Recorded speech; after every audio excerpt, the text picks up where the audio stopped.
తెలుగు కథల సమాహారానికి మీ అందరికీ స్వాగతం. ఇప్పుడు మనం వినబోయే సీరియల్ ఆకాశానికి నిచ్చెన 4వ భాగం.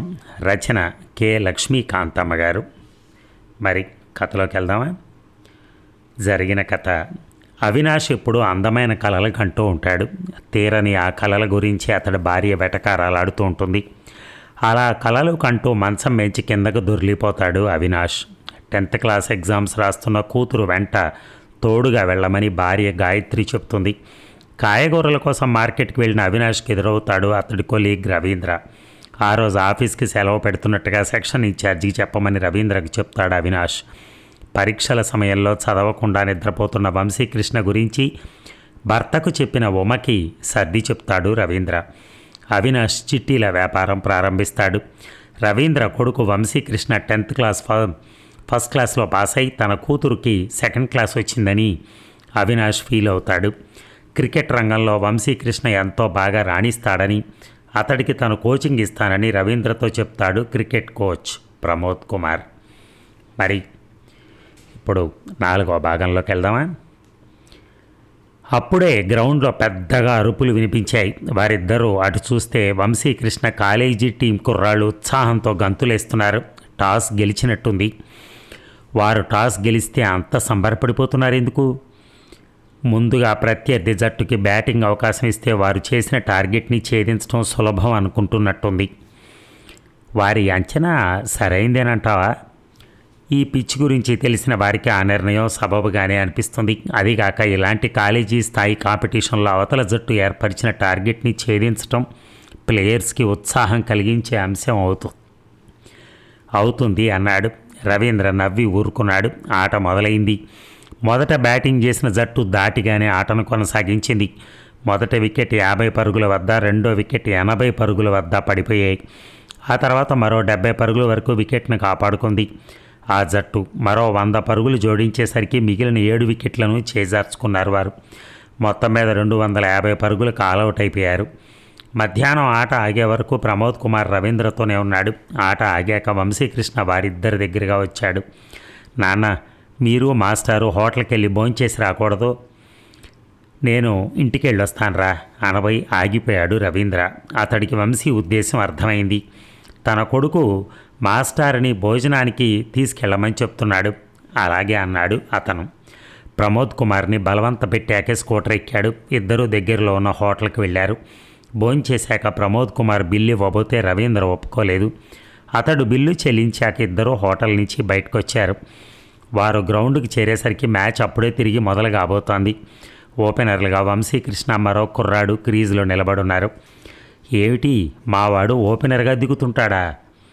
అవును, జవాబిచ్చాక ప్రమోద్ కుమార్ కాసేపు సునీల్ గవాస్కర్, శ్రీకాంత్లు ఓపెనర్లుగా ఎన్ని అద్భుతాలు సృష్టించారో చెప్పాడు. వారు ఏవో విశేషాలు మాట్లాడుకుంటున్నప్పుడే జనం గోలగా ఒక్కసారిగా అరిచారు. వారిద్దరూ తల తిప్పాడు చూస్తే వంశీకృష్ణ కొట్టిన బంతి ఆకాశాన్ని తాకుతున్నట్టుగా పైకి లేచి ఫీల్డర్స్కు దూరంగా పడింది. అంపైర్ 6 అన్నట్టుగా చేతులతో సైగ చేశాడు. ప్రమోద్ కుమార్ మొహంలో ఉత్సాహం కదలాటం గమనించాడు రవీంద్ర. అతనికి ఆట పట్ల పెద్దగా ఆసక్తి లేదు, కానీ అంతమంది జనం ఆటను చూస్తూ ఉత్సాహంగా అరుస్తూ ఉంటే కొంతవరకు థ్రిల్ ఫీల్ అయ్యాడు.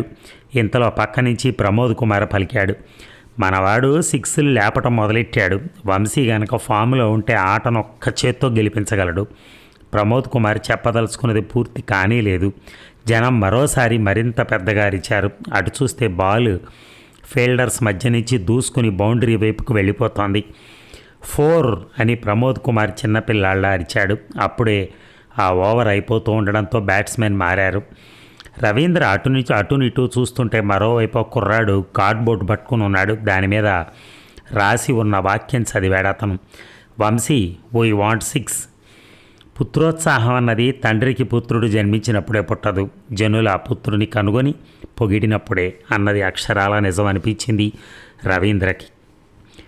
అంతమంది జనం తన బిడ్డను గుర్తించి వాడి నుంచి ఏదో ఆశిస్తూ ఉంటే అంతమందిని సంతృప్తిపరిచే తన బిడ్డ గొప్పవాడు కాక మరేమిటి?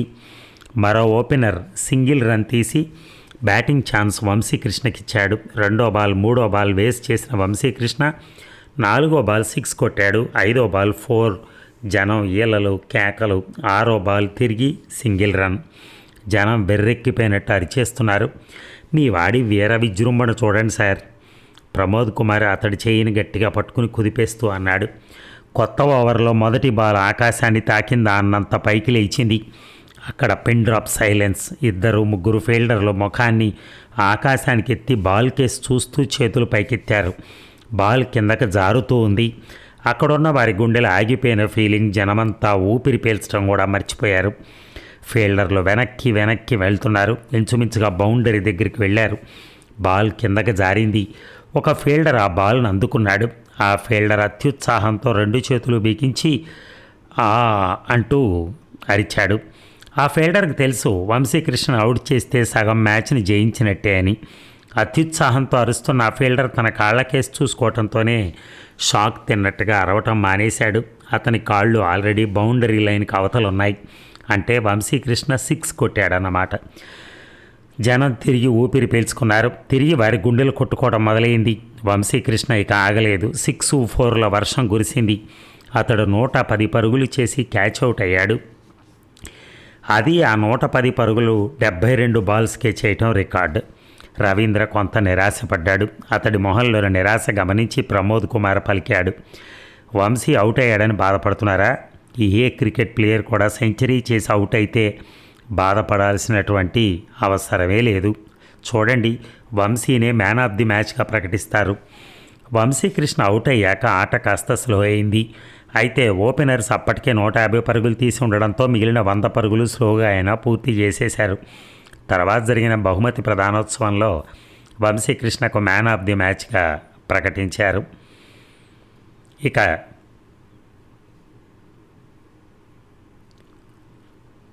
రిపోర్టర్లు న్యూస్ రాసుకుంటూ ఉంటే ఫోటోగ్రాఫర్ల కెమెరాలు క్లిక్కుమన్నాయి.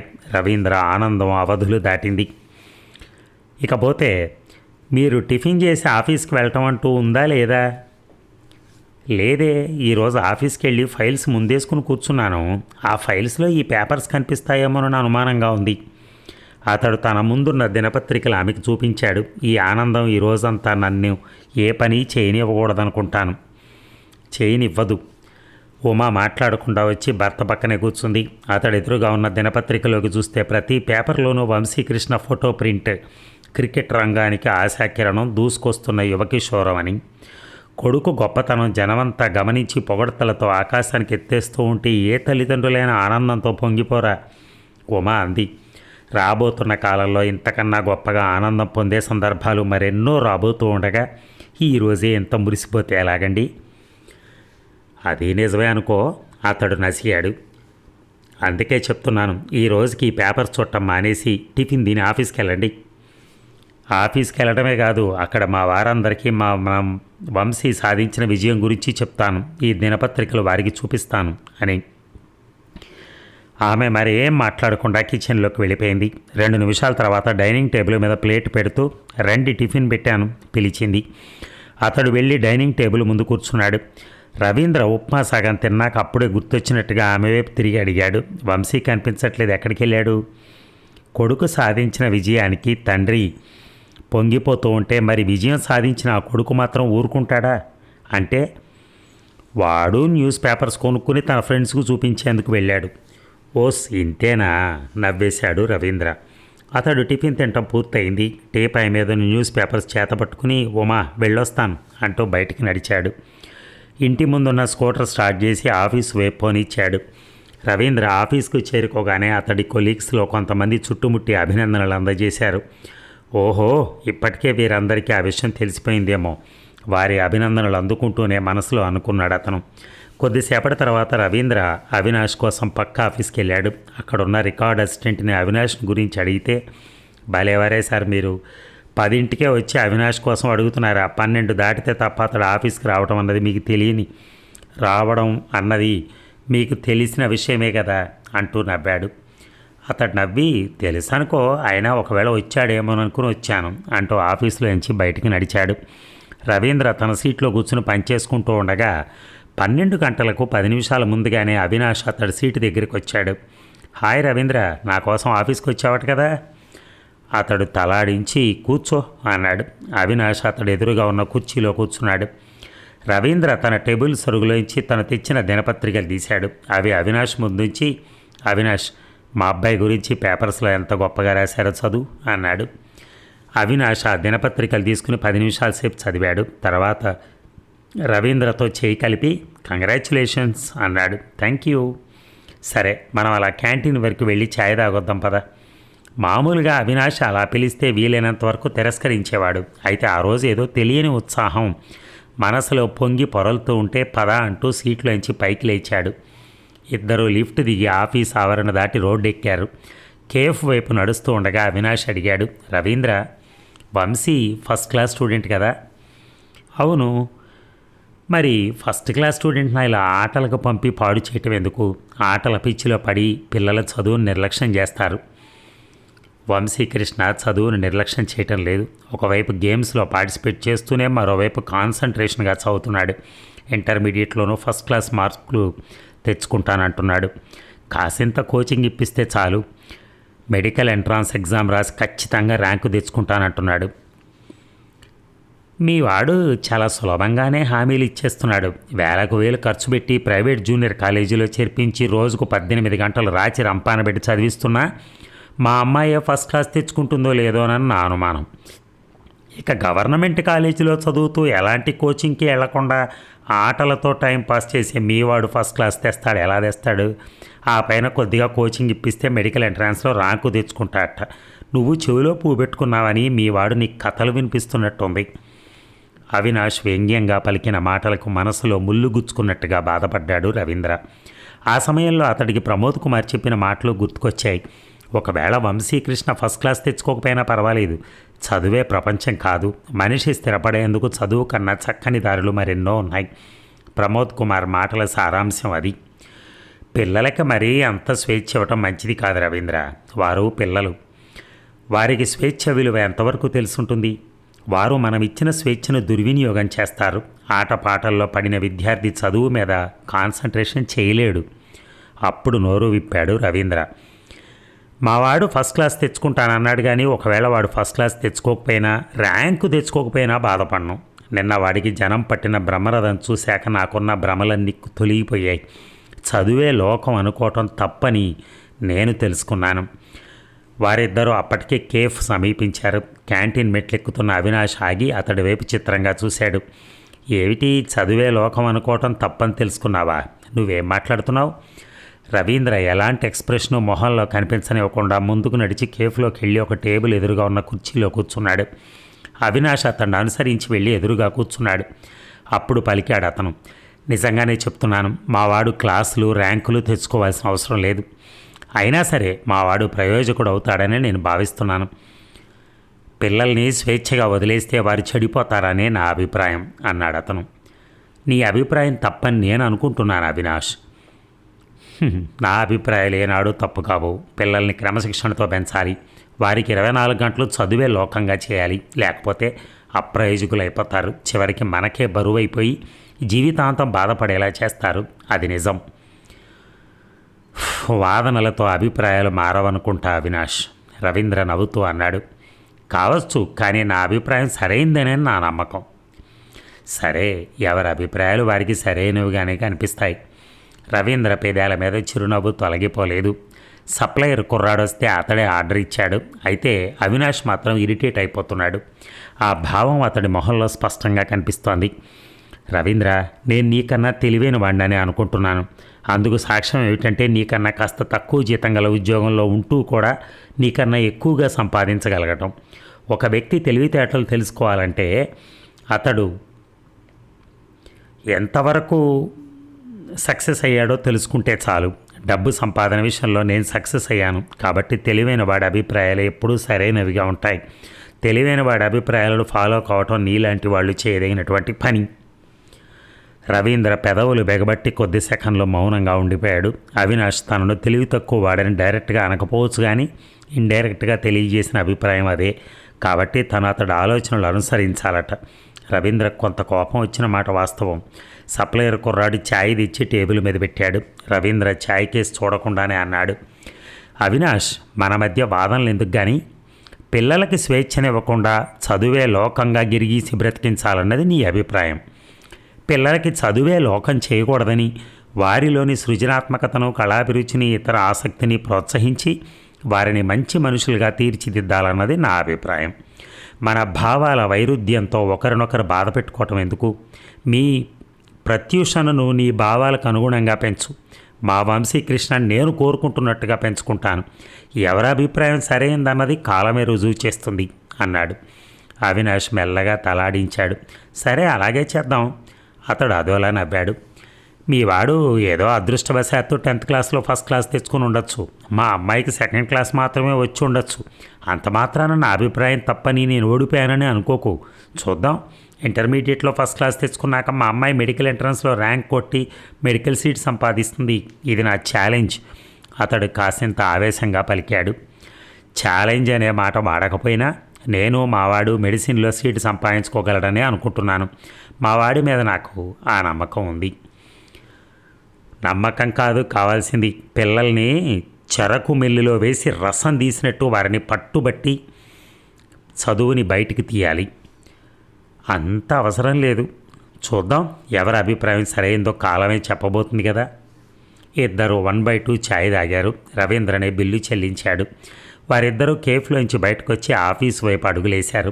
అయితే చేరుకునేంత వరకు వారిద్దరూ ఒక్క మాటైనా మాట్లాడుకోలేదు. 3వ అంతస్తు చేరుకున్నాక కారిడార్లో విడిపోయే ముందు Ravindra, best of luck Avinash అన్నాడు.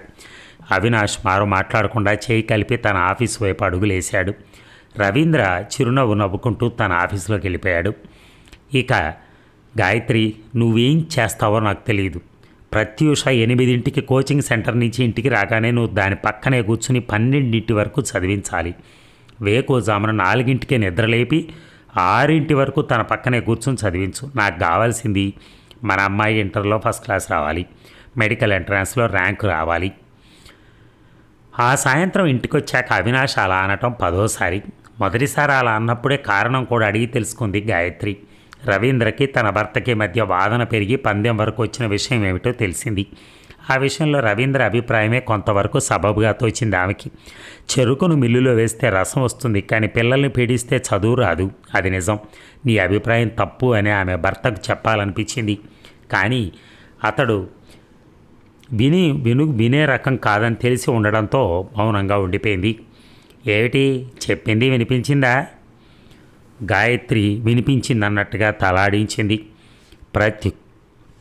ప్రత్యూష రాగానే తనకు కూడా ఈ విషయం చెప్పు. మీ డాడీ రవీంద్ర అంకుల్తో మా అమ్మాయి ఫస్ట్ క్లాస్ తెచ్చుకుంటుందని పందెం వేశాడు. మా అమ్మాయిని డాక్టర్ చేస్తానని గొప్పగా చెప్పొచ్చాడు. నువ్వు మీ డాడీ మాట నిలబెట్టి తీరాలని గట్టిగా చెప్పు. అలాగే గొంతు విప్పి పలికింది గాయత్రి. అతడు మరేదో చెప్పబోతుంటే వాకిట్లోంచి ఎవరిదో గొంతు వినిపించింది. అవినాష్ గారు, అవినాష్ గారు. వస్తున్నా బదులిచ్చాడు అవినాష్. చిట్టు విషయంలో తరచుగా ఎవరెవరో ఆ ఇంటికి రావటం ఈ మధ్యన బాగా అలవాటైపోయింది. వచ్చేవారికి సమాధానం చెప్పడం ఒక్కోసారి గాయత్రికి విసుగ్గా అనిపించేది. ప్రశాంతంగా బతుకుతున్న వారిని బిజినెస్ పేరుతో బాధపెడుతున్న భర్త మీద కొంత కోపం వచ్చేది. కానీ అతడి అత్యాశను ఖండించలేని అసక్తతతో మౌనంగా బాధపడేది. అవినాష్ అటుగా వెళ్ళి వాకిట్లో నిలబడిన వ్యక్తిని లోపలికి తీసుకొచ్చాడు. ఆ వ్యక్తిని హాల్లో సోఫాలో కూర్చోబెట్టి, గాయత్రి కాఫీ కావాలి అని అరిచాడు. అలాగే అంటూ వంటగది వైపు వెళుతూ విసుగ్గా సమాధానం చెప్పింది. 10 నిమిషాల తర్వాత ఆమె కాఫీ పట్టుకుని హాల్లోకి వచ్చింది. భర్త పక్కనే కూర్చున్న ఆ వ్యక్తి కేసి పరీక్షగా చూస్తే పెద్ద వయసున్న వ్యక్తి ఏం కాదు, 22 ఏళ్ల కుర్రాడు అతను. ఆ కుర్రాడిని తను మొదటిసారి చూడటం. అవినాష్ ఆ కుర్రాడిని ఆమెకు పరిచయం చేస్తూ చెప్పాడు. ఇతడు ప్రదీప్ అని వీధి చివరనే కొత్తగా ప్రాక్టీస్ పెట్టిన డాక్టర్ ప్రసాదరావు గారు అబ్బాయి. డాక్టర్ ప్రసాదరావు గారు మన దగ్గర ₹1,00,000 చిట్టు వేస్తున్నారు. ఇప్పుడు ఆ డబ్బులు ఇచ్చే వెళ్ళేందుకే అతను వచ్చాడు. ఆ కుర్రాడు వినయంగా నమస్కరించాడు. ఆమె కూడా ప్రతి నమస్కారం చేసింది. ఆమె అక్కడ నిలబడున్నప్పుడే అవినాష్ ఆ కుర్రాడు అందించిన డబ్బులు లెక్కబెట్టుకుని జేబులో పెట్టుకుని రసీదు రాసిచ్చాడు. ఆ కుర్రాడు రసీదు అందుకుని పైకి లేచాడు. వెళ్ళొస్తాను సార్. అవినాష్ తలాడించాడు. ఆమె కూడా ఒక చిరునవ్వు నవ్వింది. ఇక ప్రదీప్ 2 అడుగులు ముందుకేశాడు. సరిగ్గా అప్పుడే ప్రత్యూష వాకిట కనిపించింది. ప్రత్యూషకి చూడటం అవినాష్ గమనించలేదు, కానీ గాయత్రి చూసింది. ప్రదీప్ చూపులు మెరవటం గమనించింది ఆమె. ప్రత్యూష లోపలికి వస్తూ ప్రదీప్ కేసి ఓరగా చూసింది. ప్రదీప్ ప్రత్యూష కేసి దొంగ చూపులు చూస్తూనే అవతలకి వెళ్ళిపోయాడు. అవినాష్ కూతురు దగ్గరగా వచ్చి అడిగాడు, క్లాసెస్ అయిపోయాయా బేబీ అని. అయిపోయాయి డాడీ. అతడు సోఫాలోంచి పైకి లేచి గాయత్రి కేసు చూస్తూ చెప్పాడు, నేను కలెక్షన్స్కి వెళ్ళొస్తాను. రవీంద్ర విషయం ప్రత్యూషకి చెప్పు. గాయత్రి తలాడించింది. అవినాష్ బయటికి నడిచాడు. అర నిమిషం తర్వాత కాంపౌండ్లో స్కూటర్ స్టార్ట్ అయిన చప్పుడు వినిపించింది. ప్రత్యూష తండ్రి వెళ్ళిపోయాడని నిశ్చయించుకున్నాక, మమ్మీ డాడీ ఏదో విషయం నాకు చెప్పమంటున్నాడు ఏమిటి ప్రశ్నించింది. అదే నిట్టూర్చింది గాయత్రి. ఆయన రవీంద్ర అంకుల్తో నిన్ను డాక్టర్ని చేస్తానని పందెం కాశారట. అందుకే రాత్రి బౌళ్ళు నీ దగ్గర కూర్చొని చదివించమంటున్నాడు. ప్రత్యూష తల్లికేసి భయంగా చూసింది. అలా భయంగా నాకేసి చూస్తే ఎలా? కష్టపడి చదువు కూతురికి చెప్పి ఆమె వంటగదిలోకి వెళ్ళిపోయింది. సరిగ్గా అదే సమయంలో రవీంద్ర ఇంట్లోనూ ఇదే విషయమై సంభాషణ జరుగుతోంది. అయితే ఆ సంభాషణలో వంశీకృష్ణ పాలు పంచుకోలేదు. భార్యాభర్తలు ప్రశాంతంగా మాట్లాడుకుంటున్నారు. అవినాష్కి అంత అహంకారం ఎందుకో నాకు అర్థం కావట్లేదు ఉమా. డబ్బు ఖర్చు పెడితే చాలు, వారు ఫస్ట్ క్లాసులో ర్యాంకులు తెచ్చేసుకుంటారని అనుకుంటున్నట్టుంది. వారిని గుప్పెట్లో బిగిస్తే చాలు అనుకున్నది సాధించేస్తారా అనుకుంటున్నాడు. అది తప్పు కదా. అయ్యో, ఎవరి అభిప్రాయాలు వారివి. ఆ అభిప్రాయం మార్చలేనప్పుడు మనం వాదనలు పెంచుకోవటం అనవసరం అని చెప్పింది ఉమా.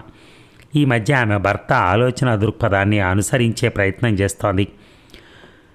నేను వాదన పెంచుకోలేదు ఉమా, తనే ఆవేశపడ్డాడు. అయినా పందెం అనుకున్నామే కానీ నువ్వు గెలిస్తే నేను ఇది ఇస్తాను, లేక నేను గెలిస్తే నువ్వు అది ఇవ్వాలన్న పందెం కాదు కదా.